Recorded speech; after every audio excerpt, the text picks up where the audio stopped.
Bismillahirrahmanirrahim. Assalamualaikum warahmatullahi wabarakatuh. Alhamdulillahi rabbil alamin.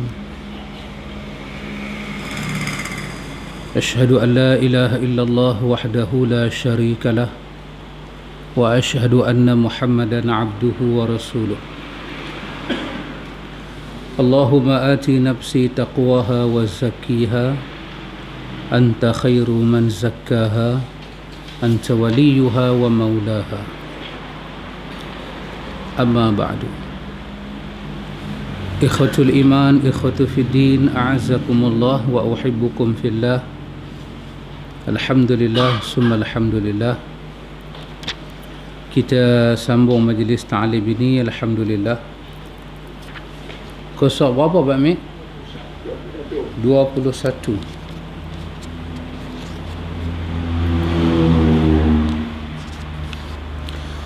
Iaitu kita masuk pada malam ini tajuk tentang tanda cinta yang pertama.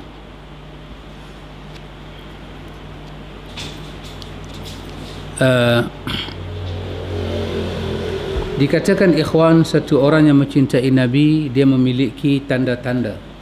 Ini sesuai dengan tajuk buku kita, Hubbun Nabi wa Alamatuhu. Sayang Nabi dan alamat kepada sayang. Wa Alamatuhu, dia bukan ada satu alamat, tapi dia ada banyak alamat. Dia ada banyak tanda dia. Satu, ikhwan, dia kata di sini memiliki keinginan yang kuat untuk melihat dan menyertai Nabi sallallahu alaihi wasallam sehingga kehilangan kesempatan meraihnya lebih berat dari kehilangan apapun selainnya di dunia ini. Dia punya tajuk itu mudah dibaca, tapi kalau sampai hari itu macam nak gigit daging belah urat tu, tak lepas. Iaitu satu orang tu mempunyai hati yang kuat nak menyertai Nabi, kuat nak bersama Nabi. Kalau dia tak dapat bersama dengan Nabi, kita tahulah pada zaman Nabi hidup bersama dengan Nabi, tapi pada hari Nabi dah wafat bersama dengan sunnah-sunnah Nabi. Kalau dia tak dapat kesempatan itu, pada dia kehilangan benda lain lebih mudah, tetapi hilang kesempatan ini sangat berat. Ikhwan, ini kita kata benar daripada iman, halawatul iman. Dia mainan hati. Lepas itu Ahlussunnah menyatakan iman di hati, diikrar dengan lisan, dan berlakulah penampakan pada amalan. Tasdiq bil qalbi, iqrar bil lisan, dan dia punya amal itu bil jawarih ataupun bil arkan. Nampak tiga ini dia tidak kontradik, dia akan saling package dia. Satu orang yang dah tersimpan iman pada Allah dan Rasul dalam hati dia, dia akan iqrar di mulut. Kata Syekh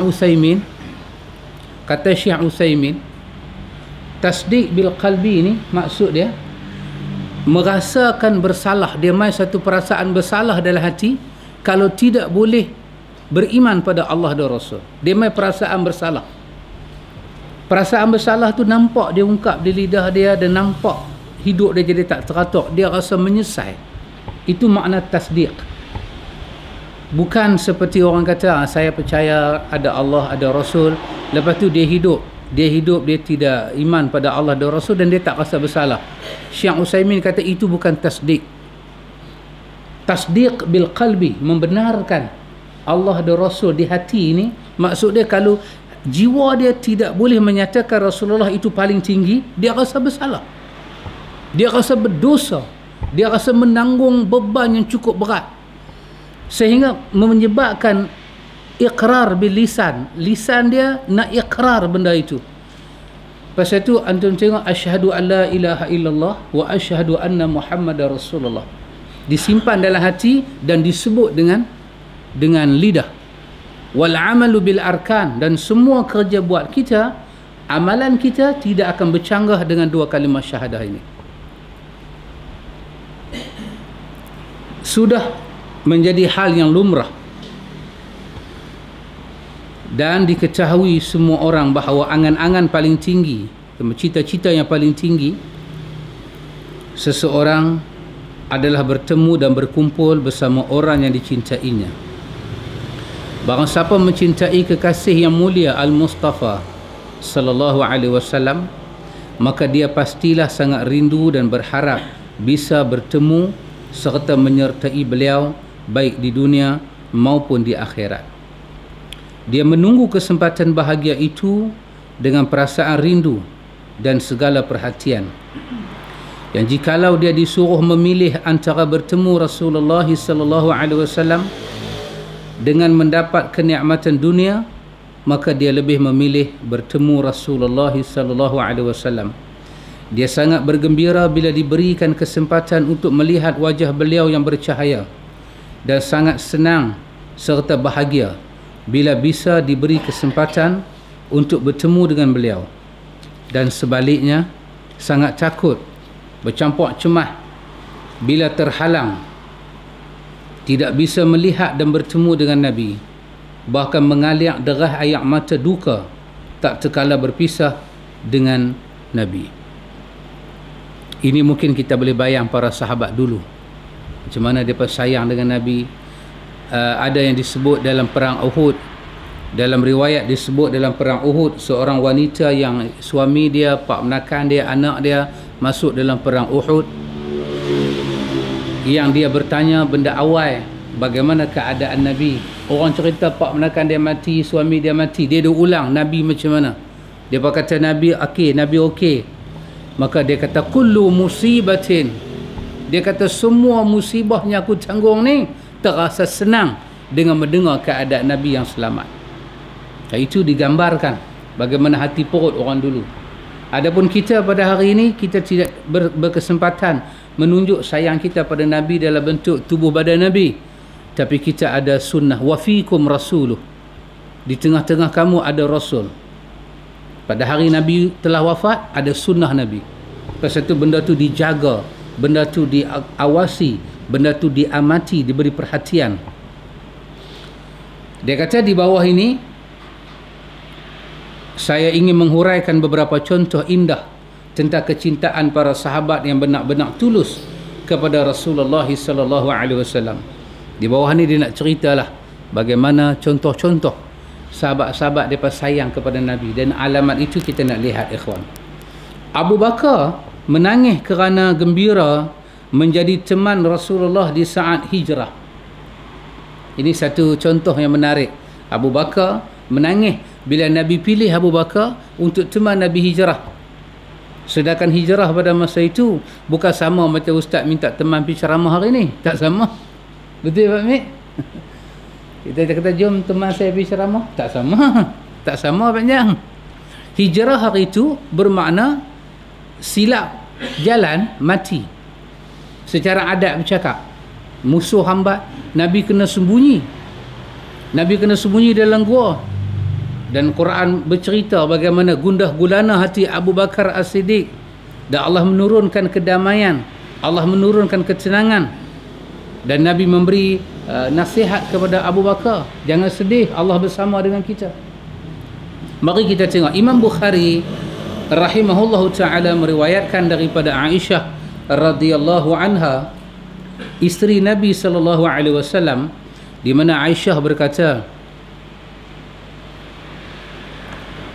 فبينما نحن يوما جلوس في بيت أبي بكر رضي الله عنه في نحر الظهيرة قال قائل لابن أبي بكر هذا رسول الله صلى الله عليه وسلم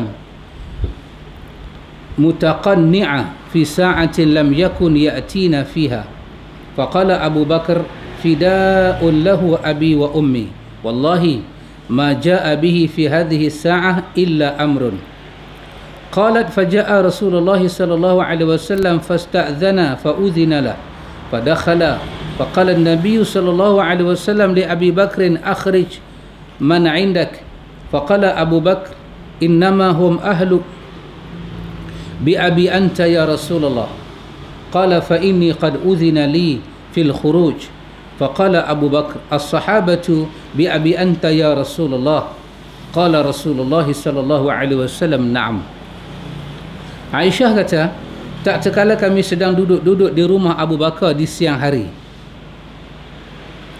seseorang berkata pada Abu Bakar, itu adalah Rasulullah sallallahu alaihi wasallam mengenakan penutup kepala, datang kepada kita tidak pada waktu yang biasa.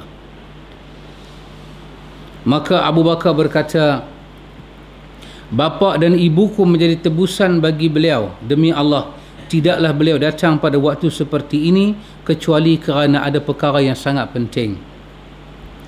Aisyah berkata, Rasulullah sallallahu alaihi wasallam datang kemudian minta izin masuk, lalu diizinkan dan beliau pun masuk. Lalu Nabi sallallahu alaihi wasallam berkata pada Abu Bakar, keluarkanlah orang-orang yang ada dalam rumahmu. Abu Bakar berkata, sesungguhnya mereka adalah keluargamu. Bapakku sebagai tebusan bagimu, wahai Rasulullah. Beliau bersabda, sesungguhnya aku telah diberi izin untuk berangkat hijrah. Maka Abu Bakar berkata, bapakku sebagai tebusanmu, wahai Rasulullah, apakah aku akan menyertai kamu? Rasulullah sallallahu alaihi wasallam menjawab, iya. Ini cerita hadis Bukhari daripada Aisyah. First time nak hijrah ke mana? Ke Madinah. Ini hadis Bukhari. Manakala hadis yang biasa kita baca, Nabi keluar berhijrah setelah rumah dia dikepung oleh 40 orang. Lepas tu Nabi baca surah Yasin. Kemudian Nabi keluar, mereka pun terlena. Nabi ambil pasir, Nabi pun letak atas kepala mereka. Nabi pun jalan jauh dah, mereka terjaga. Mereka tengok-tengok atas kepala mereka ada pasir. Mereka pun tendang pintu masuk, tengok-tengok yang tidur dalam selimut adalah Ali bin Abi Talib. Tapi kita jumpa dalam hadis Bukhari ni, Nabi keluar dengan Abu Bakar hijrah pada waktu siang. Nabi pergi kepada Abu Bakar. Ini cerita daripada hadis Bukhari. Tidak ada tidur Sayyidina Ali. Tak ada Sayyidina Ali pergi tidur, mereka buka, mereka letak parang kan. Nabi kata pada Ali, hang ganti tempat aku. Tapi cerita tu banyak betul Pak Bashir. Banyak diceritakan Pak Amir dalam musim-musim Hijratul Rasul kan, bila datang ma'al hijrah. Salahkah cerita tu? Wallahu alam. Kita kata wallahu alam. Tapi yang kita baca sekarang adalah hadis Bukhari. Aisyah kata, Nabi keluar datang ke rumah Abu Bakar pada waktu tengah hari, yang waktu tu Nabi tak biasa pergi ziarah rumah orang.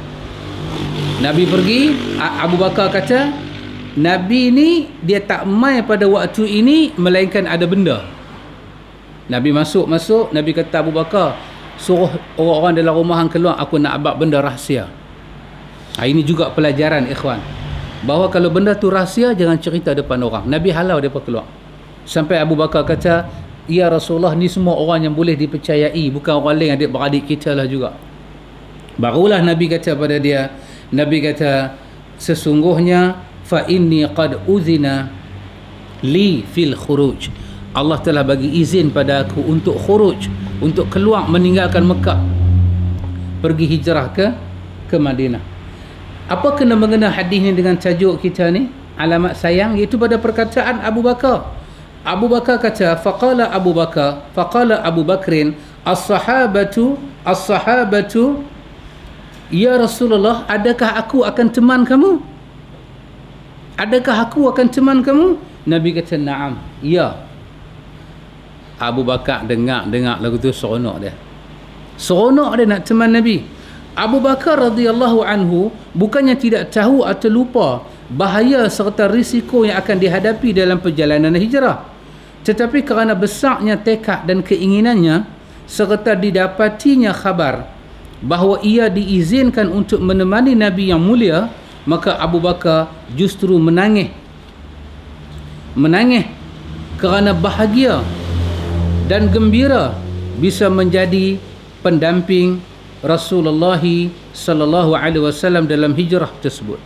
Abu Bakar seronok boleh teman Nabi ni. Abu Bakar seronok ikhwan. Apa yang kita nak belajar di sini ikhwan? Perasaan seronok Nabi tak ada. Perasaan seronok kita boleh mendampingi sunnah-sunnah Nabi.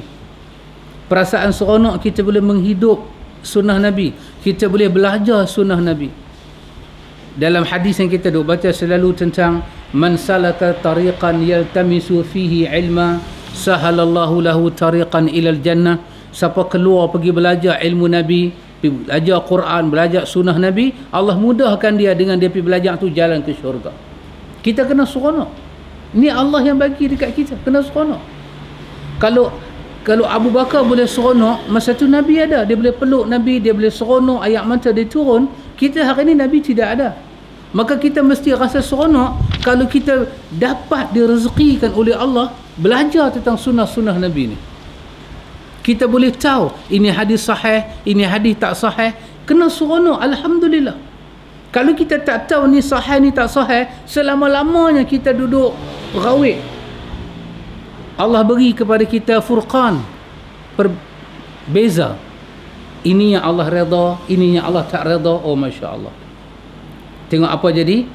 Imam Al-Hafiz Ibnu Hajar berkata, Ibnu Ishaq menambah dalam riwayatnya bahawa Aisyah radhiyallahu anha berkata, Aisyah cerita bila Nabi kata pada bapa dia, kau teman aku. Aisyah cerita, kata Aisyah, faraitu Abu Bakrin yabki wa ma kuntu ahsibu anna ahadan yabki minal farah. Lalu aku melihat Abu Bakar menangis dan aku tidak menyangka bahawa ada orang yang menangis kerana gembira. Dia main perasaan seronok tu, perasaan seronok, sampai seolah-olah Abu Bakar tahu dia nak hijrah ni, silap dia mati, dia lebih redha mati bersama Nabi daripada mati tidak bersama dengan Nabi. Masya Allah, ikhwan. Ini juga di antara doa yang kita minta pada Allah, tanda kita sayang Nabi. Tanda kita sayang Nabi apa dia, ikhwan?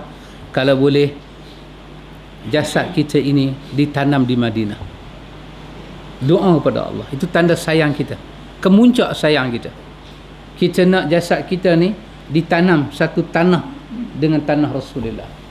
Dan hadis-hadis menyebut bumi Madinah ni terlalu banyak. Ramai di kalangan ulama hadis yang berdoa demikian dan akhirnya mereka mati dan dibawa ke Madinah, ditanam mereka di Madinah. Akhir daripada hayat kita ni, kita duduk di tempat kita ni, kita tegakkan sunnah Nabi dengan ikhlas kerana Allah, kita jalan-jalan, kita mohon pada Allah supaya jasad kita ini adalah ruang sikit di bumi Baqi' Gharqad itu sebagai tanda kita cinta Rasulullah. Ini kita belajar daripada menangisnya Abu Bakar. Sedangkan dia nak pergi itu nak tanggung beban, nak tanggung masalah, tapi dia lebih suka mati bersama Rasulullah. Masya Allah, ikhwan. Ini nama dia hubbun Nabi wa alamatuhu, sayang pada Nabi, dan terpaparlah pada diri mereka itu apa? Alamat tasghalah, alamat. Tengok yang kedua, kegembiraan kaum Ansar atas kedatangan Nabi sallallahu alaihi wasallam. Setelah kaum Ansar mendengar Rasulullah sallallahu alaihi wasallam akan datang ke perkampungan mereka, mereka amat rindu ingin menyambut kedatangan beliau, dan kitab-kitab sirah telah menulis jelas tentang gambaran betapa dalamnya rindu kaum Ansar untuk menyambut Nabi dan kegembiraan mereka atas kehadiran Nabi. Sebagai contoh, Imam Bukhari meriwayatkan untuk kita daripada Urwah bin Az-Zubair tentang cara penyambutan mereka atas kedatangan Nabi sallallahu alaihi wasallam. Ini antum tengok bagaimana orang Madinah bila Nabi sampai ke Madinah, seronok dia apa? Kita pun demikian. Bila hadis sampai pada kita, kena seronok. Kalau ustaz menyanyi lagu Hindustan pun kita seronok juga kan? Apatah lagi ustaz baca hadis, lebihlah kita seronok. Lebihlah kita seronok. Orang buat lawak pun kita seronok. Tapi sepatutnya orang buat lawak kita seronok, orang baca hadis Nabi yang sahih lebih kita seronok. Ini perasaan orang Madinah. Bagaimana tentang cara penyambutan mereka atas kedatangan Rasulullah di padang gersang? Riwayat itu menyebut wasami'al muslimuna bil Madinah makhraj Rasulullah sallallahu alaihi wasallam min Makkah fakanu yaghduna kulla ghadatin ila al-harrah fayantazirunahu hatta yuraddahum harru zahirah fanqalabu yawman ba'dama atalu intizarahum falamma awaw ila buyutihim awfa rajulin minal yahud ala utumin min atamihim li amrin yanzuru ilaih fabasura bi Rasulillah sallallahu alaihi wasallam wa ashabihi mubayyidina yazulu bihimus sarabu falam yamlikil yahudi an qala bi a'la sawtih ya ma'syaral arab hadha jaddukum alladhi tantaziruna fathara almuslimuna ila silah fatalaqaw Rasulullah sallallahu alaihi wasallam bi zahril harra fa'adala bihim dhatal yamin hatta nazala bihim fi Bani Amr ibn Auf. Ini hadis Imam Bukhari daripada Urwah bin Az-Zubair. Dia cerita kaum muslimin, orang Islam di Madinah mendengar keberangkatan Rasulullah daripada Mekah. Dia dengar dah Nabi nak main dengan Abu Bakar. Mereka hampir setiap pagi pergi keluar daripada kota ke padang pasir untuk menunggu kedatangan beliau hingga terik matahari. Siang hari membuat mereka pulang ke rumah. Keluar pagi-pagi pergi sampai tengah rembang tak nampak mereka balik. Pada suatu hari kerana lama menunggu, mereka balik ke rumah. Setelah mereka sampai di rumah masing-masing, ada seorang Yahudi yang mendaki ke tempat yang tinggi di salah satu benteng untuk melihat sesuatu. Tiba-tiba dia melihat Rasulullah sallallahu alaihi wasallam bersama para sahabat beliau mengenakan pakaian putih dari kejauhan yang hampir tidak kelihatan fata morgana. Maka si Yahudi itu tidak mampu mengendalikan dirinya hingga dia berteriak dengan suara yang tinggi, "Wahai sekalian orang Arab, inilah pemuka kalian yang kalian tunggu-tunggu." Maka dengan serempak mereka bertaburan sambil membawa pedang untuk menyambut kehadiran Rasulullah sallallahu alaihi wasallam di tengah-tengah padang pasir. Lalu beliau sallallahu alaihi wasallam berjalan membawa mereka ke arah kanan hingga singgah di perkampungan Bani Amr bin Auf. Itu dia. Rupanya orang yang pertama yang dapat tahu Nabi masuk ke Madinah adalah Yahudi. Takkan Yahudi kata tala'al badru alaina? Tentu Yahudi tidak kata. Dalam hadis Tirmizi apa mereka ucap? Qadima Rasulullah, qadima Rasulullah, qadima Rasulullah. Telah datang Rasulullah, telah datang Rasulullah, telah datang Rasulullah. Masya-Allah. Ini hadis Bukhari daripada Urwah bin Az-Zubair. Dia tunggu Nabi pagi-pagi, dia keluar pergi ke depan sampai tengah hari rembang panas badan pasat, dia balik.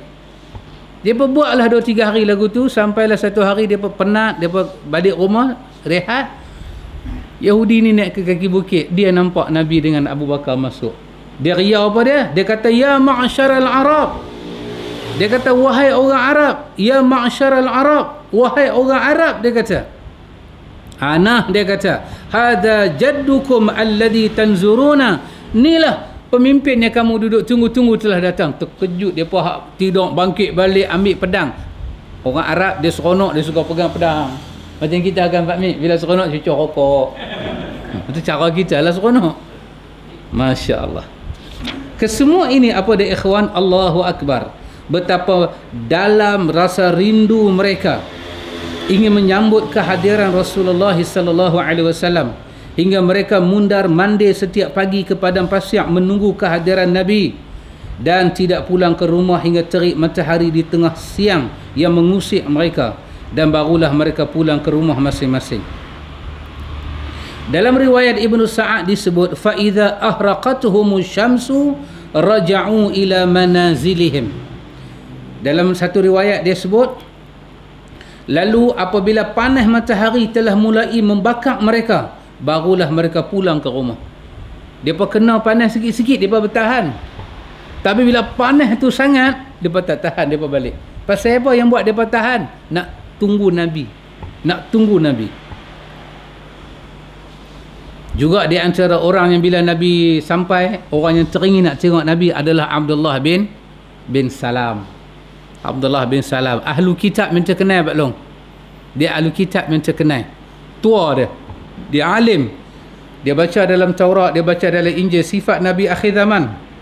Dia di antara orang yang nak tengok Nabi. Bila Nabi masuk ke qaryah Madinah ni, daripada jauh Nabi jalan masuk border sampailah ke tempat masjid Nabi tu. Hari ni kita pergi kan, dia berpagar keliling masjid, dia berpagar. Yang itulah perkampungan Rasulullah. Dalam Madinah itulah perkampungan Nabi. Dia tengok Nabi masuk, dia kata araftu anna wajhahu laisa biwajhil kadzab. Pertama kali aku tengok Rasulullah, aku tahu satu benda, muka dia bukan muka orang yang berbohong. Dia memang Rasulullah. Dan dia masuk Islam.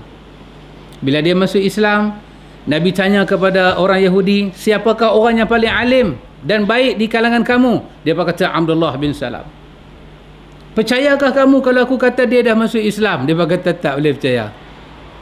Tiba-tiba Nabi kata, Abdullah bin Salam, kamu keluar. Dia keluar dengan pakaian orang Islam. Dia berkata, dialah paling tak guna di kalangan kami. Tadi dia berkata dia orang bagus, lah dia berkata dia orang Masya Allah. Dalam riwayat Al-Hakim disebut, fayantazirunahu hatta yu'dhiyahum harru zahirah.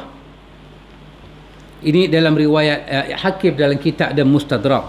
Mereka menunggu kedatangan Nabi sehingga panas matahari mengganggu mereka. Panas tu sampai bakar diri dia tak boleh tahan. Imam Bukhari juga meriwayatkan kepada kita tentang bagaimana suasana penyambutan kaum Ansar terhadap kedatangan Nabi sallallahu alaihi wasallam. Di mana beliau meriwayatkan daripada Anas bin Malik. Bukhari juga buat lagi satu hadis lain daripada Anas, di mana kata Anas, fa nazala Rasulullah sallallahu alaihi wasallam janibal harrah summa ba'atha ila al-ansar faja'u ila an-nabi sallallahu alaihi wasallam wa Abi Bakrin fasallamu alaihima wa qalu irkaba aminain muta'ain farakiba an-nabiyullah sallallahu alaihi wasallam wa Abu Bakr wa haffu dunahuma bis-silah faqila fil madinah ja'a nabiyullah fa ashrafu fayanzuruna wa yaquluna jaa nabiyullah fa aqbala yasiru hatta nazala janiba dari Abi Ayyub radhiyallahu anhu. Ini apa orang Ansar buat. Ini hadis Bukhari daripada Anas bin Malik. Tadi hadis Bukhari juga daripada Urwah bin Az-Zubair. Kata Anas, maka beliau singgah di tepi padang yang bernama Harrah. Kemudian beliau mengirim utusan pada kaum Ansar. Lalu mereka datang kepada Nabi sallallahu alaihi wasallam dan Abu Bakar. Mereka mengucap salam kepada mereka berdua. Lalu mereka berkata, silakan anda berdua naik dalam keadaan aman dan siap untuk ditaati. Maka Nabi dan Abu Bakar menaiki kenderaan. Sementara mereka mengintari mereka berdua dengan pengawalan bersenjata. Sementara itu di Madinah diserukan, Nabi Allah telah datang, Nabi Allah telah datang. Maka mereka pun mendekati dan melihat Rasulullah sallallahu alaihi wasallam dan berkata, Nabi Allah telah datang. Maka Rasulullah terus berjalan hingga sampai ke rumah Abu Ayyub Al-Ansari. Dalam hadis Tirmizi dia kata qadima Rasulullah. Dalam hadis Bukhari kata jaa Nabiyullah, Nabi Allah telah datang, Nabi Allah telah datang. Jaa Nabiyullah, jaa Nabiyullah. Ini ucapan orang Ansar. Tapi yang sampai kepada kita, orang Ansar kata apa? Tala'al badru alaina. Wallahu ta'ala alam. Jadi kita pakai riwayat Bukhari. Riwayat Tirmizi, qadima Rasulullah, qadima Rasulullah. Riwayat Bukhari, jaa Nabiyullah, jaa Nabiyullah. Nabi sampai, Nabi tak masuk terus ke Madinah, Nabi berhenti di satu kawasan. Orang Madinah bawa keluar depa punya, kita kata kenderaan depa, unta depa pergi sambut Nabi dengan Abu Bakar. Bawa masuk, depa escort. Mereka escort Nabi dengan pedang, dengan kawalan yang ketat, penghormatan.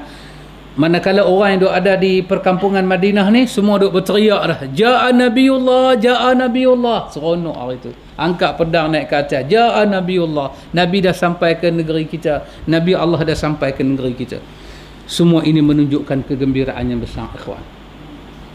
Imam Ahmad meriwayatkan kepada kita daripada Anas radhiyallahu an bahawa jumlah orang yang menambut kedatangan Nabi dan Abu Bakar dari tempat persinggahan adalah sekitar 500 orang daripada kaum Ansar. Ini dalam riwayat Imam Ahmad. Dia kata yang sambut Nabi pada hari itu sekitar 500 orang. Maka kaum Ansar berkata, silakan anda berdua berjalan dalam keadaan aman dan siap untuk ditaati.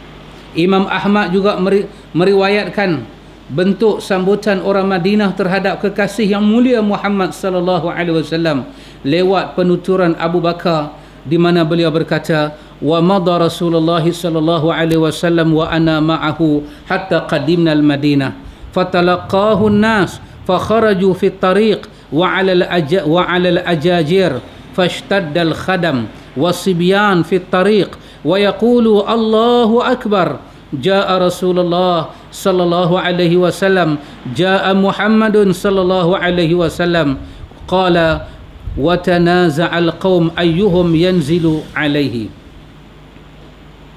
Ini disebut dalam riwayat Imam Ahmad. Macam mana orang Madinah sambut Nabi lagi. Rasulullah terus berjalan. Ini Abu Bakar pula cerita. Rasulullah terus berjalan dan aku bersama dengan Nabi hingga kami tiba di Madinah. Maka manusia menyambut beliau. Mereka keluar ke jalan-jalan dan naik di atas atap-atap rumah, serta anak-anak kecil dan para pelayan menyambut kami di jalan-jalan. Mereka menyatakan Allahu Akbar, Rasulullah sallallahu alaihi wasallam telah datang, Muhammad telah datang.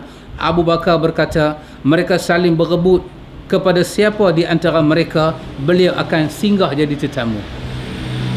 Ini cara, ikhwan, masya-Allah. Kita pun, ikhwan, bila kita dengar satu-satu hadis, ini orang dahulu boleh buat sebab Nabi hidup dengan mereka.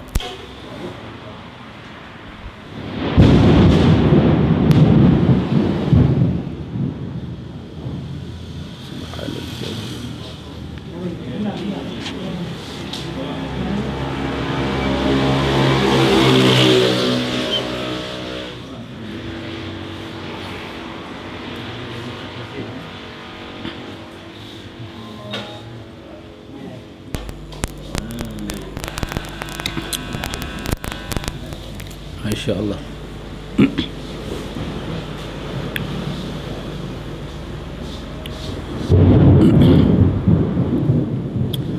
Ini kita kata kuatnya semangat orang Ansar sampai belum. Kita baca tu semangat orang Ansar tu dia keluar. InsyaAllah. Kita pun demikian, ikhwan. Bila kita belajar hadis, kita belajar sunnah, kita dapat tahu sunnah, kita sebut di mulut kita Allahu Akbar. Sebut di mulut kita Allahu Akbar. Sebut di mulut kita kerana keseronokan Allahu Akbar. Kita kata kepada diri kita, Masya Allah, sunnah Nabi Allah. Masya Allah, sunnah Rasulullah dah datang ke aku. Sebut macam tu. Ini semua lafaz-lafaz orang Ansar. Kita pun bila ada hadis kita baru dengar, ataupun ada hadis yang kita baru dapat pencerahan kedudukan dia. Kita tahu dulu semua hadis, cuma kita tak tahu kedudukan dia. Hari ini kita tahu. Sebagai contoh lah, sebagai contoh tadi kan, betul Pak Jang, selama ni kita duduk dengar bila Nabi nak hijrah, Sayyidina Ali tidur tempat dia. Pak Jang pernah dengar tak cerita tu? Biasa kan? Kita semua duduk dengar kan? Tiba-tiba kita baca Sahih Bukhari tadi, tak ada nama Sayyidina Ali. Yang adanya Nabi pergi ke rumah Abu Bakar. Apa kita kata? Allahu Akbar. Telah datanglah sirah Nabi yang benar kepada aku, Masya Allah. Kita kata Allahu Akbar. Bersyukur kita kepada Allah. Seronok kita. Bila dapat perkhabaran yang benar ni, kita rasa gembira. Jangan rasa duka cita. Masya Allah. Orang berebut. Nabi ni nak singgah rumah siapa? Wa tanaza'al qaum ayyuhum yanzilu alaihi. Ni depa lagu macam duk bertengkar. Rumah aku. Nabi rumah siapa ni? Semua menyediakan pintu rumah terbuka. Anas bin Malik menjelaskan apa yang beliau lihat pada hari yang penuh barakah itu. Anas cerita pada kita, ada satu benda berlaku pada hari itu. Kata Anas, fama ra'aitu yawman qattu anwara wala ahsana min yawmin dakhala Rasulullah sallallahu alaihi wasallam wa Abu Bakrin al-Madinah. Anas kata, aku tak pernah melihat hari yang lebih bercahaya dan lebih bagus sukacita daripada hari masuknya Rasulullah sallallahu alaihi wasallam dan Abu Bakar ke kota Madinah. Masya-Allah. Anas kata, suatu hari yang aku tengok, suatu hari yang anwara wa ahsan, hari yang cukup gilang gemilang dan cukup baik adalah hari di mana Nabi dan Abu Bakar sampai ke Madinah. Ya ikhwan, inilah hari yang paling baik untuk kita ikhwan. Hari apa? Hari di mana sunnah Nabi sampai dalam hidup kita. Inilah hari yang paling bagus. Hari ini pada kita lebih daripada hari kita duk sambut birthday lagi. Tiap-tiap tahun kita duk potong kek sambut birthday.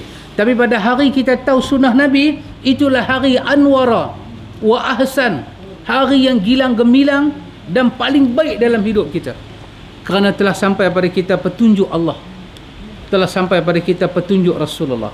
Bara' bin Azib juga menggambarkan, sahabat lain yang bernama Bara' bin Azib menggambarkan kegembiraan orang Madinah terhadap kedatangan Nabi tercinta lagi mulia. Kata Bara' bin Azib dalam Sahih Bukhari, fama ra'aitu ahlal Madinah farihu bi syai'in farahahum bi Rasulillah sallallahu alaihi wasallam. Kata Bara' bin Azib, aku tak pernah menyaksikan orang Madinah begitu gembira melebihi kegembiraan mereka pada saat kedatangan Rasulullah sallallahu alaihi wasallam. Hari yang paling orang Madinah gembira ni cukup banyak, tapi hari yang kegembiraan mereka tu lebih adalah hari Nabi dan Abu Bakar masuk ke Madinah. Masya Allah ikhwan. Kita pun begitulah. Hari anak kita kahwin, kita seronok pada hari lain. Hari anak kita dapat keputusan SPM baik, kita seronok daripada hari lain. Tetapi hari kita belajar dan kita tahu ni sunnah Nabi, hari itu lebih seronok kepada kita daripada hari-hari lain. Hari itu mesti lebih kita seronok daripada hari anak kita bawa balik retas SPM. Hari itu lebih seronok daripada kita pergi tekan duit pencen. Hari itu kena lebih seronok daripada kita dapat duit KWSP. Semua hari kita seronok, tapi hari hidayah Allah, nur Allah sampai dalam hidup kita, lebih kita seronok. Itulah yang digambarkan oleh Bara' bin Azib dan Anas bin Malik. Jiwa orang Madinah, jiwa orang Madinah. Masya Allah ikhwan. Dan ikhwan, benda ni tak boleh buat-buat. Dia hasil kita punya mujahadah. Kita belajar, kita simpan dalam hati kita sayang kat Nabi. Kita simpan dalam hati kita sayang kat Nabi. Bila kita simpan dalam hati kita ikhwan sayang kepada Nabi, Masya Allah. Kaum yang ketiga, kaum Ansar khawatir tidak bisa menyertai Nabi. Ni pula dia nak buat main satu hadis lagi, macam mana orang Ansar ni bimbang dalam hati dia, ikhwan, kalau Nabi ni balik ke Mekah, kan Nabi buat umrah, Nabi buat haji, Nabi buat Fathul Mekah.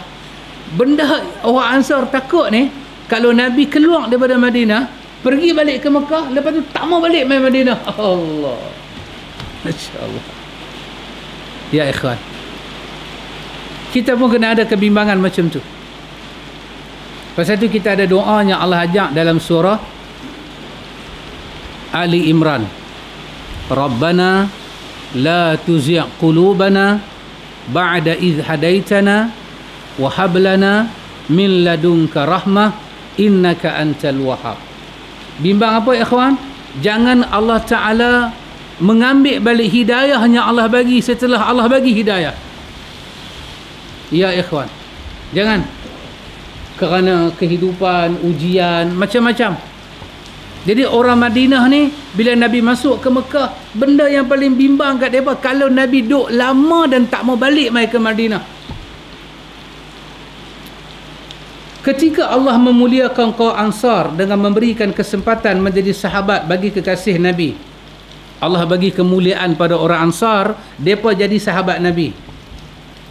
Nabi Muhammad sallallahu alaihi wasallam di kampung halaman mereka sendiri, maka mereka berusaha sekuat tenaga untuk menjaga dan berada di keliling Nabi kerana mereka khawatir tidak akan dapat kenikmatan yang agung dan kemuliaan yang tinggi tersebut.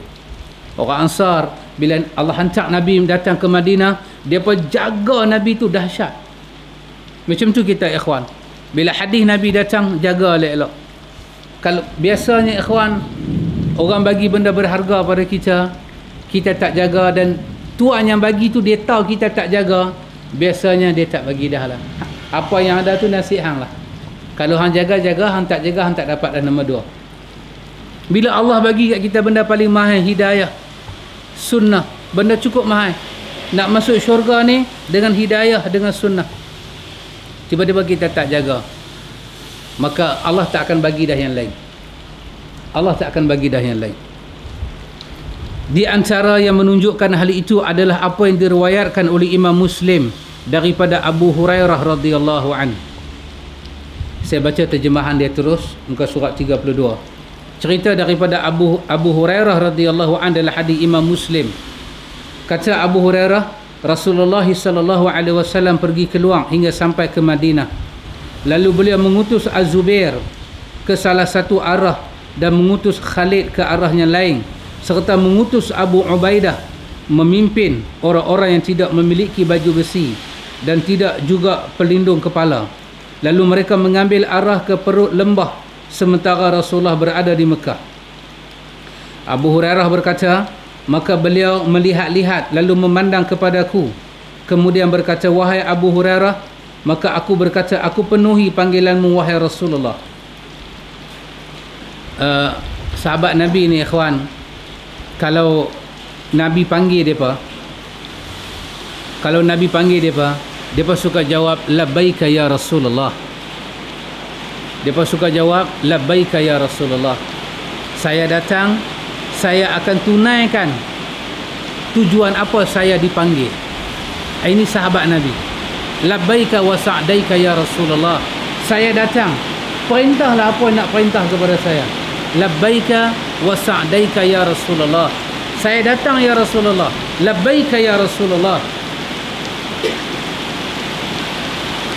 Maka Nabi bersabda kepada Abu Hurairah radhiyallahu anhu, tidak boleh datang kepadaku kecuali orang Ansar. Lalu Nabi bersabda, hingga kalian berkumpul padaku di Bukit Safa. Boleh dengar? Kata Abu Hurairah, sahabat tutup pintu boleh tak?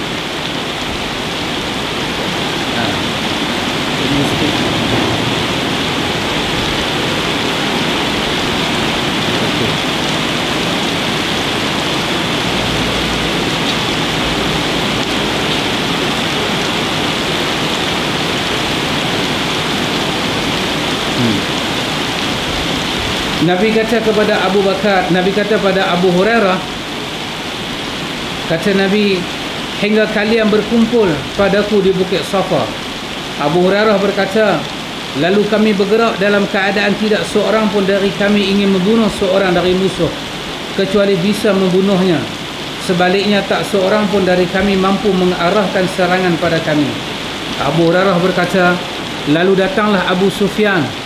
Ini hadis ni kita baca ikhwan berkenaan dengan Fathul Mekah. Nabi daripada Madinah masuk balik ke Mekah, nak membuka kota Mekah. Lalu datanglah Abu Sufyan. Katanya, wahai Rasulullah, sekarang kaum Quraisy akan tamat riwayatnya dan tidak ada Quraisy setelah hari ini. Anda tengok Nabi balik ke Mekah, apa kata Abu Sufyan? Hari ini riwayat hidup Quraisy habis. Pasal apa dia cakap lagu tu? Pasal masa Nabi duduk di Mekah, apa dia tak buat kat Nabi Pak Long? Macam-macam dia buat. Dia buat macam-macam kat Nabi. Hari ini Hari ni Nabi buat satu, kita kata, comeback ke Mekah. Mereka dah takut. Dengan tentera Nabi yang begitu hebat, mereka dah takut. Mereka kata, wahai Rasulullah, sekarang kaum Quraisy akan tamat riwayatnya dan tidak akan ada Quraisy setelah hari ini. Kemudian Nabi bersabda, barang siapa masuk rumah orang Quraisy, maka dia aman. Nabi bercakap di Mekah, siapa-siapa masuk rumah orang Quraisy, dia selamat. Maka kaum Ansar berkata, tengok orang Ansar bila dengar Nabi cakap lagu tu, kata orang Ansar, maka kaum Ansar berkata, Nabi sekarang sudah mulai rindu dan sayang terhadap kampung halaman dan sanak kerabatnya. Nabi orang Quraisy, Bani Hashim. Nabi ni orang Arab. Kalau nisbah cakap Arab zaman hari tu, Quraisy punya Arab standard. Hebat. Nabi kata, siapa masuk rumah orang Quraisy, dia aman. Orang Ansar punya dia ingat dalam hati dia, Masya Allah, Nabi rindu dekat adik-beradik dia ni. Lepas tu Nabi kata selamat. Abu Hurairah berkata, lalu turunlah wahyu, dan seusai menerima wahyu, Rasulullah SAW bersabda, wahai kaum Ansar, rupanya apa yang orang Ansar cakap tu Tuhan simpan. Allah suruh malaikat Jibril turun pergi habaq sesuatu kat Nabi. Nabi kata, wahai Ansar. Mereka menjawab, labbaika ya Rasulullah, kami memenuhi panggilanmu wahai Rasulullah. Nabi bersabda, kalian menyatakan dia sudah mulai rindu dan sayang terhadap kampung halamannya. Bukankah hampa kata lagu ni tadi? Bukankah hampa ada cakap benda ni tadi? Masa aku kata, siapa masuk rumah Quraisy dia selamat, siapa masuk rumah Abu Sufyan dia selamat. Masa aku cakap benda tu, bukankah hampa ada cakap balik? Hampa kata, nampak gayanya, aku ni dah rindu dah dekat Mekah. Cara cakap tu macam aku nak buat rumah di Mekah pula. Bukankah hampa ada cakap lagu tu? Dan tadi Jibril ada bagi tahu kat aku. Mereka menjawab, benar, itu telah kami ucapkan. Nabi bersabda, sama sekali tidak. Sesungguhnya aku adalah hamba dan utusan Allah. Aku telah berhijrah kepada Allah dan pada kalian. Tempat hidupku adalah tempat hidup kalian, dan tempat matiku adalah tempat mati kalian. Tengok Nabi kata, kenapa Nabi tak akan balik ke Mekah? Kerana hijrah Nabi ke Madinah adalah hijrah kerana Allah. Nabi hijrah tu kerana Allah. Nabi tengok Kaabah, Nabi kata, aku sangat sayang kepada engkau. Kalau bukan kerana kaum aku halau, aku tak tinggal kau. Tapi pasal apa Nabi tinggal juga? Kerana Allah. Benda yang Nabi buat kerana Allah, Nabi tidak akan berpatah balik. Demikian kita ikhwan, sesuatu yang kita buat kerana Allah, kita tak akan patah balik ke jalan asal. Kita berhijrah kerana Allah, kita berubah kerana Allah, kita mengaji sunnah kerana Allah, kita tak akan tinggal sunnah. Tapi kalau kita mengaji ni kerana trend, orang mengaji, kita mengaji, orang berubah, kita berubah, orang berubah, kita juga akan berubah balik. Kita tak boleh rasa nikmat. Nabi kata, aku ni Rasulullah, aku ni utusan Allah, aku telah berhijrah kepada Allah dan pada kalian. Tempat hidupku adalah tempat hidup kalian, tempat matiku adalah tempat mati kalian. Maka mereka menghadap kepada beliau sambil menangis. Lalu mereka, yakni kaum Ansar, berkata, demi Allah, kami tidak akan mengucap kalimah itu. Kami tidak mengucap kalimah itu melainkan khawatir kehilangan Allah dan Rasulnya. Orang Ansar kata, kami cakap lagu tu, kami takut ya Rasulullah, kami tak jumpa hang dah lepas ni. Kami takut ya Rasulullah, kami tak ada hang dah lepas ni. Kami takut kalau hang duduk di Mekah, Madinah sudah tidak ada Rasulullah. Maka Nabi SAW bersabda, sesungguhnya Allah dan Rasulnya telah membenarkan ucapan kalian dan memaafkan kalian. Allah telah membenarkan kamu, iman kamu tu Tuhan benar, dan ucapan kamu tu dimaafkan oleh Allah. Seolah-olah dia macam sangka tak baik kat Nabi. Oh, Nabi nak balik dah Mekah, kita habis ya. Sedangkan Nabi masuk ke Mekah tu kerana Allah. Nabi hijrah ke Madinah pun kerana Allah. maka Allah memaafkan. Imam Nawawi berkata dalam menjelaskan hadis ini, kata Imam Nawawi, ketika kaum Ansar melihat kasih sayang Nabi terhadap orang-orang Quraisy dan tidak membunuh mereka, maka kaum Ansar menyangka bahawa Nabi berniat akan kembali lagi ke Mekah dan tinggal bersama kaum Quraisy lalu meninggalkan Madinah dan kaum Ansar, hingga hal itu membuat mereka rasa berat hati. Yalah ikhwan, orang Mekah, orang Quraisy apa tak buat kat Nabi? Sampai Nabi kata, Allahumma alaika bil Quraisy, ya Allah, aku serahlah Quraisy dekat hang, hang buatlah apa nak buat dengan mereka. Mereka buang perut unta kat Nabi, oh macam-macam. Ara'aital ladzi yanha 'abdan idza shalla. Tak tengokkah orang ni, orang tu duduk sembahyang dia halang. Siapa dia? Nabi Muhammad duduk sembahyang di Mekah, dia pergi letak macam-macam benda buruk kat belakang Nabi.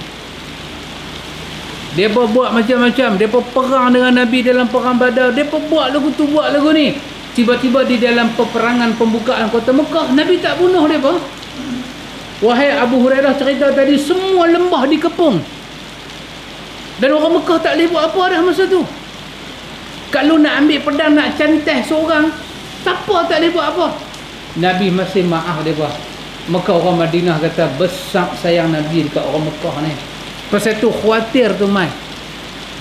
Ya kawan, kita tak ada Rasulullah, tapi kita kena khawatir tentang sunnah Rasulullah.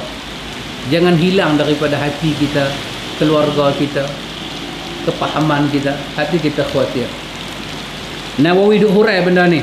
Kata Nawawi, maka Allah Subhanahu wa taala menurunkan wahyu kepada beliau untuk memberitahu keadaan mereka. Lalu beliau bersabda kepada mereka yang maknanya, sesungguhnya aku telah berhijrah kepada Allah dan kepada kampung halaman kalian untuk tinggal selamanya. Aku tidak akan meninggalkan kampung itu, dan aku tidak mungkin menarik hijrahku yang telah aku niatkan kerana Allah. Bahkan aku akan tetap tinggal bersama kalian.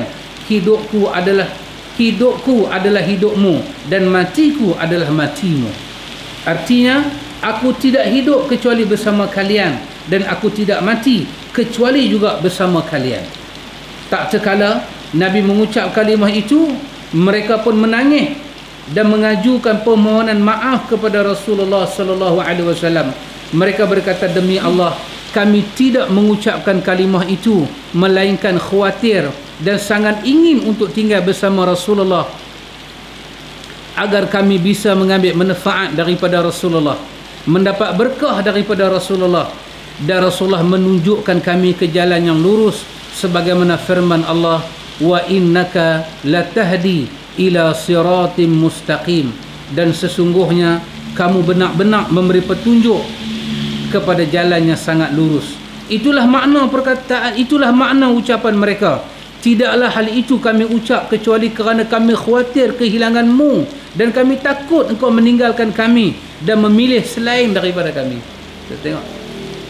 Ini ayat 52 surah Asy-Syura. Ayat ni ada dalam kepala orang Madinah. Nabi ni Allah kata, wa innaka latahdi ila siratin mustaqim. Sesungguhnya kamu benar-benar membawa petunjuk ke jalan yang lurus.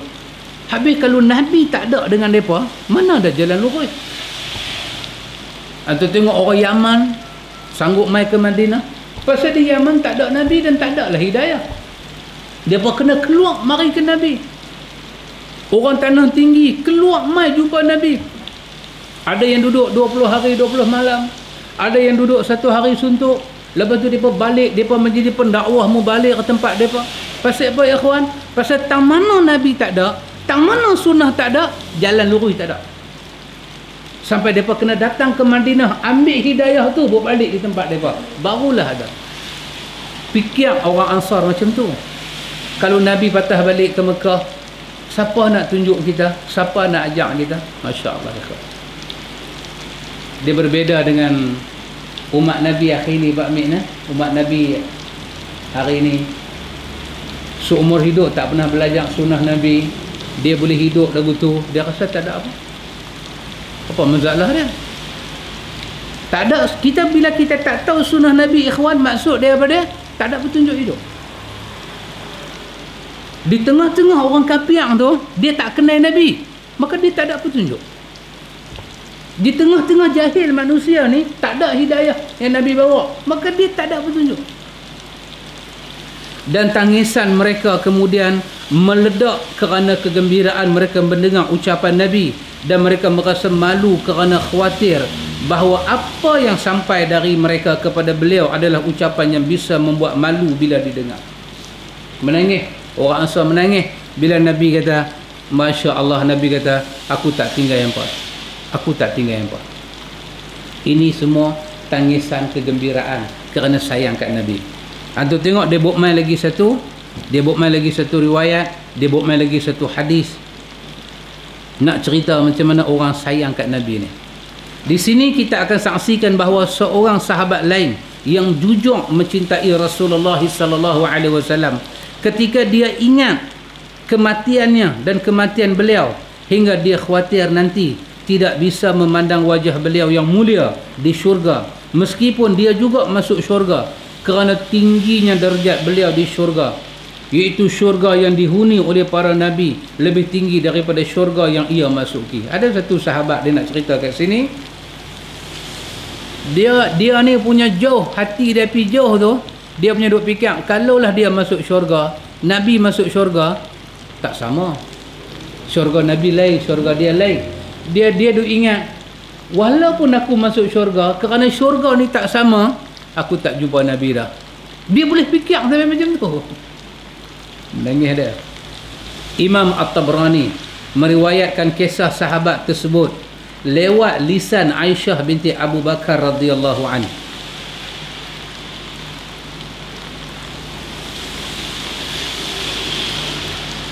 Kata Aisyah, ja'a rajulun ila Nabi sallallahu alaihi wasallam faqala ya Rasulullah, innaka la ahabbu ilayya min nafsi wa innaka la ahabbu ilayya min waladi wa inni la akunu fil bait fadhkuruka fa'adhkuruka fama asbir hatta atiya fa'anzura ilaik wa idza zakartu mauti wa mautak araftu annaka idza dakhaltal jannah rufi'ta ma'an nabiyyin wa inni idza dakhaltul jannah khashitu alla araka. Falam yarudda alaihi Nabi sallallahu alaihi wasallam hatta nazala Jibril alaihi salam hadhihi al-ayah. Wa man yuti'illaha wa rasulahu fa ulaika ma'al ladina an'ama Allahu alaihim minan nabiyyin was-siddiqin wasyuhada'i was-salihin wa hasuna ulaika rafiqa. Ini cerita daripada Aisyah dalam riwayat Imam At-Tabrani. Hadis ini hadis sahih. Seorang laki-laki datang kepada Nabi, lalu dia berkata, wahai Rasulullah, sesungguhnya Rasulullah lebih saya cintai daripada diri saya sendiri, dan Rasulullah lebih saya cinta daripada anak saya sendiri. Masya Allah. Ya, sahabat mai dia bagi tahu benda tu. Jadi pepatah orang Melayu, biar mati anak jangan mati adat, tak apa betul ya. Betul Bapak saya? Ya? Sepatutnya bukan soal mati, bukan soal apa, soalnya kita tak boleh berpisah dengan sunnah Nabi. Ada satu lagu P. Ramlee Pak Mir, apa? Andai dipisah lagu dan irama. Betul? Apa lagi? Apa dia punya belakang dia? Apa? Pincanglah lagu. Apa? Punah ranahlah apa? Andai dipisah. Betul ya Pak Long? Andai dipisah apa? Lagu dan irama panjang, musnah apa lagu tu lah, tapi di belakang tu punah ranah. Betul? Lagu dan irama ni tak boleh pisah. Betul? Lagu tu apa nama P. Ramlee buat, Allahumma ghafir lahu warhamhu wa'afihi wa'fu anhu. Kita boleh ambil manfaat. Kalau irama tu pisah dengan lagu, dia pincang. Bagaimana kalau umat pisah dengan Nabi dia? Kita ambil, andai dipisah umat dengan sunnah ni, habis. Long life tak bermaya umat ni, long life. Umat jadi umat kebasai. Umat akan jadi umat yang tak ada habis. Tak boleh, kita tak boleh pisah dengan sunnah. Pisah dengan benda lain tak apa. Ini sahabat ni kata, ya Rasulullah, Rasulullah lebih saya sayang lagi daripada diri saya. Rasulullah lebih saya sayang daripada anak saya. Rasulullah lebih saya sayang daripada anak saya. Dan sesungguhnya pada saat di rumah, dia kata masa saya duduk di rumah, saya selalu ingat Rasulullah. Dan saya tak sabar hingga datang dan melihat Rasulullah. Dia ada macam ni. Dia duduk di rumah, dia teriak kat Nabi. Sampai dia kena keluar daripada rumah, dia kena tengok Nabi. Baru dia punya... Macam tu dia jadi. Dan apabila saya teringat kematian, bila saya teringat kematian saya dan kematian Rasulullah, saya sedang bahawa bila Rasulullah masuk syurga, maka derajat Rasulullah pasti akan diangkat bersama para Nabi. Jika saya masuk syurga, saya khawatir tak bisa melihat Rasulullah. Allahu Akbar. Ini benar-benar umat Nabi. Ini benar-benar pengikut Nabi. Ini benar-benar orang yang dia amal sunnah Nabi ni dengan betul-betul serius. Kita tak boleh rasa sampailah kita buat macam mereka buat. Sampailah kita duduk atas jalan mereka, baru kita boleh rasa. Selagi kita ambil sunnah ni, orang kata apa? On off. Kita tak boleh rasa apa-apa. Kita serius, kita bermaksud, kita ikhlas, kita serah, kita punya taslim kepada Allah dan Rasul, dan kita tak mau benda lain daripada hidayah Allah dan Rasul, masa tu kita boleh rasa. Bila 1 hari, 2 hari kita tak dengar pasal hadis Nabi, dia main tak boleh duduk, Pak Amir. Dia main tak boleh duduk. Kita tengok kawan isap rokok sudah. Kita yang tak isap ni, kita kata kat dia, apa masalah? Hang beranak-beranak bukan dengan rokok. Hang beranak-beranak dengan uri, dengan tali pusat. Tapi pasal apa tak teringat kat tali pusat dengan uri? Rokok ni cara kita cakap lah. Kita kata-kata rokok ni mereka punya. Yang habis duduk balai hisap, buang asap, buang asap ni apa ni? Pasal apa kita cakap lagu tu? Pasal kita tak boleh rasa apa dia rasa. Betul Pak Amir? Ya. Ku pandang kiri, ku pandang kanan, di kau tiada. Di kau tu rokok lah, di kau tiada. Risau dia kata. Dia bila dia kena rokok tu sebatang, tak kira lah rokok apa pun, dia kena tu kira habis Ada benda yang dia rasa kita tak rasa. Ya, demikian dengan sunnah Nabi ni. Kita tak boleh pisah dengan sunnah Nabi. Tengok sahabat ni. Apa jadi pada dia? Maka Nabi SAW dengar dia cakap lagu tu, dia Allahu Akbar. Dia punya cinta kat Nabi macam tu, Nabi sengak. Nabi tak berani kata apa, Nabi sengak. Hingga Jibril turun bawa ayat Quran, ayat 69 surah An-Nisa. Nabi tak tahu nak kata apa. Pasal yang suruh cinta Nabi ni bukan Nabi, Allah. Allah yang suruh kita cinta Nabi. Tiba-tiba dia cinta Nabi sampai macam ni. Maka turunlah ayat 69, Nabi baca kat dia. Dalam ayat 69 surah An-Nisa tu kata, wa may yuti'illaha wa rasulahu fa ulaika ma'al ladzina an'ama Allahu 'alaihim minan nabiyyina was-siddiqina wasyuhada'i was-salihin wa hasuna ulaika rafiqa. Dan barang siapa yang mentaati Allah dan Rasulnya, mereka itu akan bersama-sama dengan orang yang dianugerahi nikmat oleh Allah, iaitu para nabi, para siddiqin, orang-orang yang mati syahid, dan orang-orang yang saleh. Turun ayat ni. Besar cinta dia tu kat Nabi. Allah jawab dengan ayat ni, kalau hang dah cinta Nabi, hang jangan bimbang, hang akan bersama Nabi dalam syurga. Dan Allah kata wa hasuna ulaika rafiqa.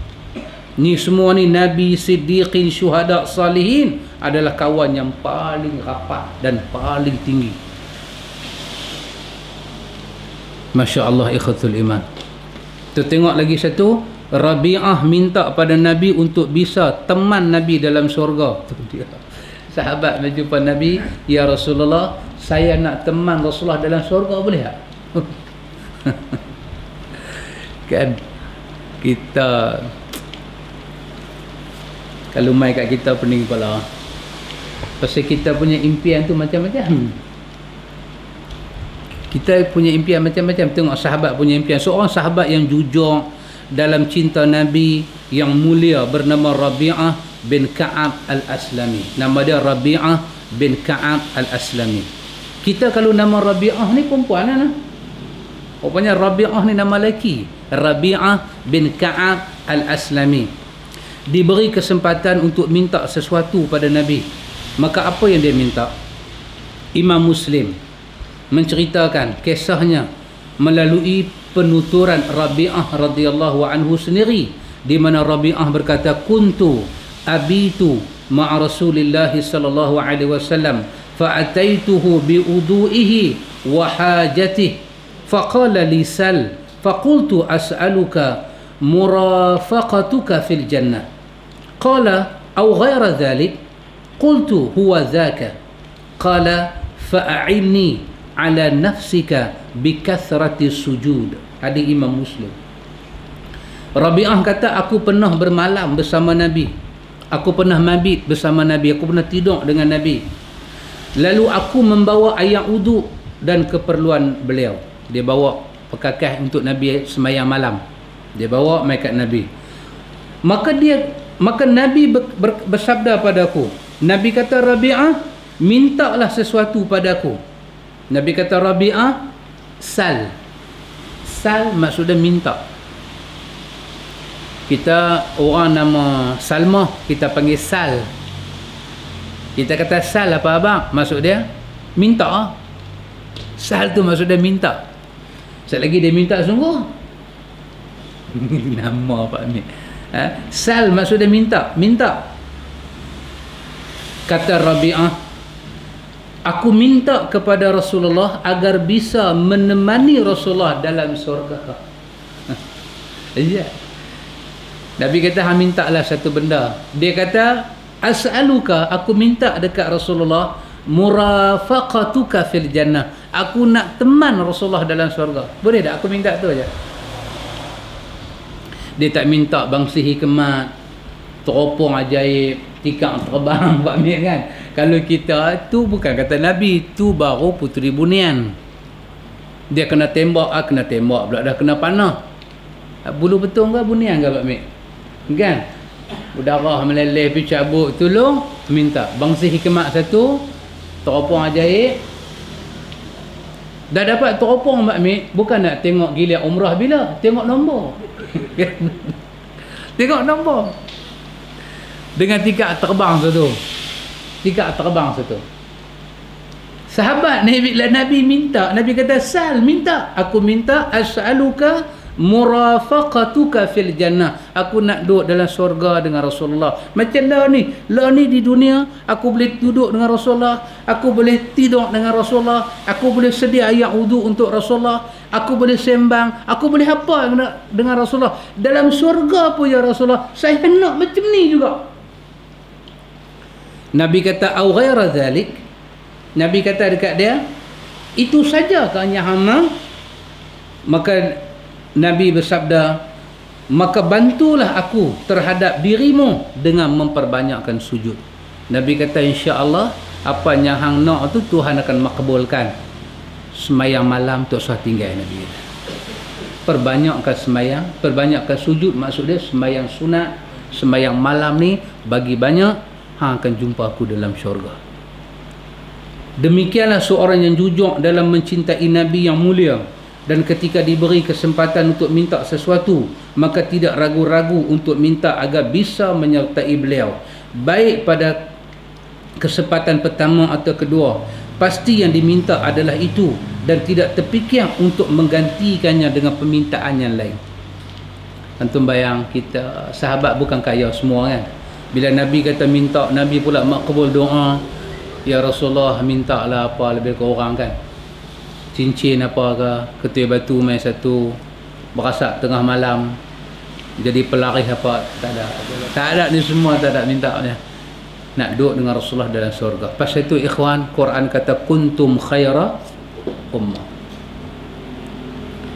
Pasal itu kita kata tidak ada orang lebih hebat, tidak ada orang tahu makna mencintai Rasulullah, tidak ada orang yang lebih faham makna sayang dan menunjukkan kasih sayang pada Nabi melainkan para sahabat lah yang paling alim, yang paling reti bab ni. Pasal tu bab sayang, bab nak tunjuk sayang, macam mana kita nak tajalli, nak menampakkan sayang kita pada Nabi, kita wajib melihat generasi yang awal ini, para sahabat. Tak boleh kita ke tempat lain. Tak boleh, kita akan sesat. Macam mana nak tunjuk sayang Nabi? Ni sahabat tunjuk sayang Nabi ni bukan sempena. Bukan sempena hari lahir Nabi, Nabi bagi special offer dekat dia, minta apa dia nak minta, dah. Mereka sayang Nabi 24 jam. Pasal tu kita kena tiru cara mereka. Mereka lebih tahu apa yang mendekatkan diri kepada Allah, apa yang mendekatkan diri pada Nabi, apa yang boleh sampai ke syurga. Para sahabat orang yang paling tahu bab tu. Pasal apa? Pasal Nabi yang ajak mereka, Nabi yang didik mereka. Pasal itu Imam Ibn Katsir berani sebut satu kalimah yang besar dalam tafsir Ibn Katsir, ayat 38-39 An-Najmi. Masa dia tafsir ayat ni, dia kata satu perkataan, lau kana khairan lasabaquna ilaihi. Sebagai umat ke belakang ni, kita tak usah fikir satu benda baik, kita tak usah fikir satu benda mendekatkan diri pada Allah. Kalau benda kita fikir tu ibadat, kalau benda kita fikir tu mendekatkan diri pada Allah, dan kita fikir, kita kata ni dekat diri pada Allah ni aku nak buat, kalau benda tu memang mendekatkan diri pada Allah, Ibnu Katsir kata la sabaquna ilaih, sahabat lebih awal mendahului kita. Lau kana khairan, kalau yang kita fikir tu benda baik, tengok sahabat tak buat, kita aja fikir baik. Kalau benda tu memang baik, lau kana khairan, kalau benda tu memang baik, la sabaquna ilaih, sahabat akan awal buat daripada kita. Maka tak usahlah kita fikir benda tu baik kita nak buat, melainkan kita wajib contoh depa. Depa buat ke depa tak buat. Itu dia. Sampai Nabi bagi offer pada depa, sal, minta apa nak minta. Dan depa langsung tak ambil kesempatan minta bukan-bukan. Depa minta nak teman Nabi dalam syurga. Itu dia. Dan Nabi kata, tolong aku, fa'inni, tolong, Nabi kata, supaya doa kamu makbul, perbanyakkan sujud kepada Allah. Sembahyang malamnya aku 2 jam. Habis macam mana? Inilah Pak Mi, kita duk terang kepada orang, kembalikan agama pada acuan dia. Yang duk jadi balah kita dengan orang ni. Kan, ni orang duk tuduh kita sesat, orang duk tuduh bukan-bukan Pak Mi. Tanggapan-tanggapan yang macam tu pasal benda ni ya. Sebahagian orang dia ingat benda tu baik, go ahead. Selagi benda tu baik, go ahead. Kita kata tak ada benda baik yang sahabat tak buat.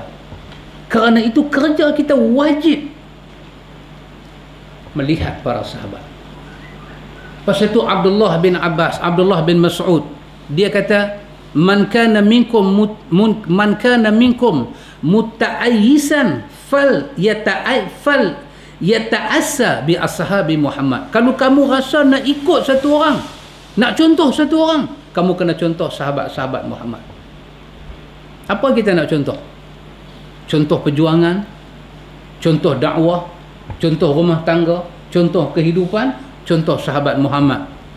Fa innahum kanu abarra hadhihi al-ummati quluban. Kerana para sahabat adalah orang yang paling baik hatinya di kalangan umat ini. Siapa kata? Abdullah bin Mas'ud kata tentang kawan-kawan dia lain. Kerana sahabat Nabi ni kanu abarra hadhihi al-ummati quluban. Tak ada orang hati dia boleh lebih baik daripada hati sahabat. Kita nak belajar apa ya kawan? Nak belajar bersih hati, nak belajar cuci hati, kena tengok sahabat. Kena tengok sahabat. Dia kata wa a'maqaha ilman. Sahabat ni lah orang yang paling dalam ilmu dia. Tak ada orang lebih alim daripada sahabat. Tidak ada. Jangan cerita. Jangan cerita. Tabi'in kena belajar dengan sahabat. Tabi'ut tabi'in belajar dengan tabi'in. Yang sumber ilmu itu semua daripada para sahabat. Wa aqallaha takallufan. Sahabat ni adalah orang yang paling sikit bagi beban dalam hidup kita. Orang lain semua bagi beban banyak. Wa aqwamaha hadiyan, depa lah paling lurus hidayah yang Tuhan bagi kat depa. Wa ahsanaha halan, depa lah orang yang paling elok jalan hidup depa. Qauman, sahabat ini satu kaum, ikhtarahumullah, yang dipilih oleh Allah li suhbati nabiyyi, untuk bersahabat dengan nabinya, wa iqamati dini, untuk mendirikan agama ini. Fa'arifu lahum fadlahum, hampa kena kenal kelebihan-kelebihan mereka. Wattabi'uhum fi atharihim, hampa kena ikut jalan mereka. Fa innahum kanu 'alal huda al mustaqim, kerana sahabat semua di atas jalan Allah yang lurus, petunjuk yang lurus. Tidak ada orang lebih alim, lebih saleh, lebih wara' daripada para sahabat. Tidak ada. Tidak ada orang yang lebih baik hati mereka daripada para sahabat. Tidak ada. Kerana itu takarub diri pada Allah, mendekat diri pada Allah. Apa saja kita nak buat, kita wajib contoh para sahabat. Pasal itu Abdullah bin Mas'ud berani kata dalam masjid di Kufah, dia kata apa? Apa yang pada buat semua ni? Anda tengok. Depa duduk dalam masjid, dia buat apa panjang? Berzikir kan? Tiba-tiba dia berani kata pada depa, pintu sesat apa yang hampa duk buat ni? Hampa lebih baik daripada sahabat Nabi? Hampa lebih baik daripada Nabi? Depa tu orang yang tak pernah jumpa sahabat Nabi, hanya tengok sahabat. Depa kata niat kami baik apa dia? Apa kata Abdullah bin Mas'ud? Berapa banyak orang niat dia baik, jalan dia salah. Itu dia lah. Itu dia lah. Jadi siapa-siapa mai cerita pada kita yang tak ikut para sahabat, dan kita nak ikut para sahabat. Tak elok umat hari ini kalau tidak mencontohi umat yang paling elok, iaitu para sahabat radhiyallahu anhu. Dan hari ni orang duk tuduh macam-macam kat kita pasal benda tu lah. Kita tanya Nabi buat tak? Lepas tu kita tanya sahabat ada buat tak? Dua benda tu je kita tanya. Dua benda tu kita tanya, rupanya satu jenayah di zaman hari ni. Memang Nabi tak buat, memang sahabat tak buat. Awak tak boleh buat ke? Tak boleh buat ke? Bab nombor 2 lah. Bab yang pertama, tidak ada orang lebih tahu makna ibadah daripada sahabat. Nisbah kepada umat, tidak ada umat lebih wara', lebih alim, lebih saleh, lebih baik hati daripada para sahabat. Tidak ada. Tidak ada. Tidak ada.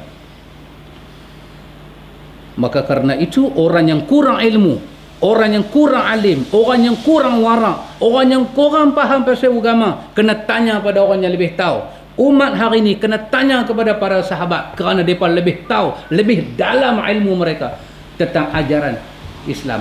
Karena itu kalau nak melihat sunnah, nak melihat Islam, lihatlah para sahabat. Ada pada mereka, adalah pada kita. Tidak ada pada mereka, tidak ada pada kita. Jalan ni jangan bagi silap.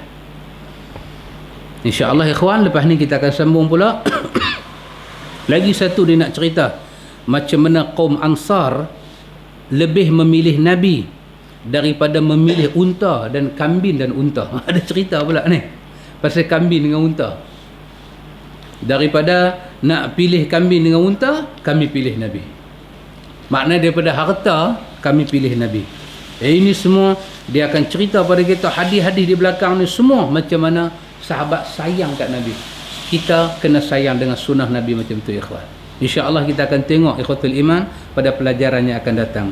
Hayakumullah, barakallahu fikum, wa ila liqa. Subhanakallahumma wa bihamdika, asyhadu an la ilaha illa anta, astaghfiruka wa atubu ilaik. Allahumma rabbana atina min ladunka rahmah wa hayyi' lana min amrina rashada. Wassallallahu ala nabi Muhammad walhamdulillahi rabbil alamin. Assalamualaikum.